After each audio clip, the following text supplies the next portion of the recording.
আসসালামু আলাইকুম, কেমন আছেন সবাই? আশা করি ভালো আছেন। আমি আপনাদের দোয়ায় ভালো আছি।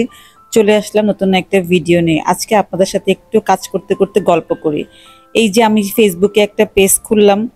অনেকেই বলতো তুমি যেহেতু রান্না বান্না ভালো পারো, ফেসবুকে একটা পেজ খুলে ভিডিও দাও, তাতে তোমার রান্না বান্নাগুলো দেখে মানুষ শিখতেও পারবে। আর হচ্ছে যে এই ফেসবুকে কাজ করলে টাকাও ইনকাম করা যায়। ভাবলাম যে আচ্ছা একটা পেজ খুলেই বসি। তো পেজ খোলার পরে অনেক দিন আমি কোনো কাজ করি নাই।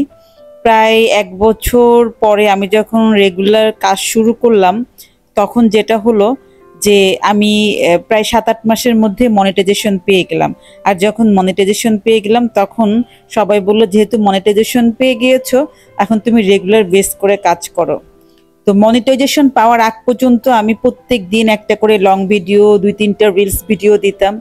আর এই মনিটাইজেশন পাওয়ার পরে যখন দেখতেছি ভিডিওতে তেমন ভিউজ হচ্ছে না, এখন আসলে আমার কাজ করার আগ্রহ অনেক কি কমে গেছে। সেদিন একটা আপুর ভিডিও দেখলাম, আপু বলল যে একটা বাচ্চাকে পালতে যেমন বড় করতে যেমন ৪-৫ বছর লাগে, তেমনি একটা পেজকে বড় করতেও মিনিমাম আমাকে ৫ বছর কষ্ট করতে হবে, তারপরে যদি আমি এখান থেকে কোনো কিছু ইনকাম করতে পারি। তো আসলে এখন যেটা এমন হয়েছে, এখন না কাজ করার আগ্রহটা একদম কমে গিয়েছে। এখন আগের মতো ভিডিও দিতে ইচ্ছা করে না। আর ভিডিও করলেও দেখা যাচ্ছে যে আমার ভয়েস দিতে ইচ্ছা করে না, এত আলসেমি লাগে সবকিছু মিলায়া। তো পরে ওই আপুর ভিডিওটা দেখার পর একটু ইন্সপায়ার হলাম, ভাবলাম ঠিক আছে নতুন করে আবার কাজ শুরু করি।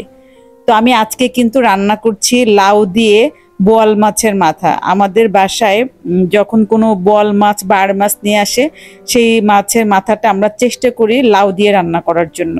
তো আমি এখানে কড়াইতে তেল দিয়ে পেঁয়াজ রসুন বাটা, হলুদের গুঁড়া, মরিচের গুঁড়া, জিরার গুঁড়া সব মশলাগুলো সুন্দর করে একটু কষিয়ে নিলাম। তারপরে এই মাছের মাথা দিয়ে মশলাটা অনেকক্ষণ কষাবো, যতক্ষণ না কষানো মশলায় তেল উঠবে। তো ততক্ষণ পর্যন্ত কষানোর পরে আমি এটাতে যে কেটে রাখা লাউগুলো রেখেছিলাম সেগুলো আমি এখন দিয়ে দিব। আর লাউটা দেওয়ার পরে আমি কিছুক্ষণ ঢেকে দিব মিডিয়াম আঁচে, তখন লাউ থেকেই পানি বের হবে। তো এই দেখেন লাউ থেকে পানি বের, এখন পানিটা শুকানো পর্যন্ত ওয়েট করব।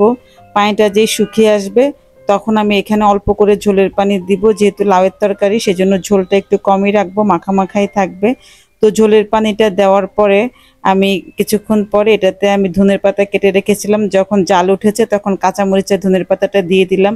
লাউয়ের তরকারিতে ধনের পাতা না দিলে কিন্তু একটুও মজা লাগবে না। তো ধনের পাতা কাঁচামরিচ দেওয়ার পরে আমার তরকারিটা কিন্তু হয়ে গিয়েছে, লাউগুলোও সিদ্ধ হয়ে গেছে।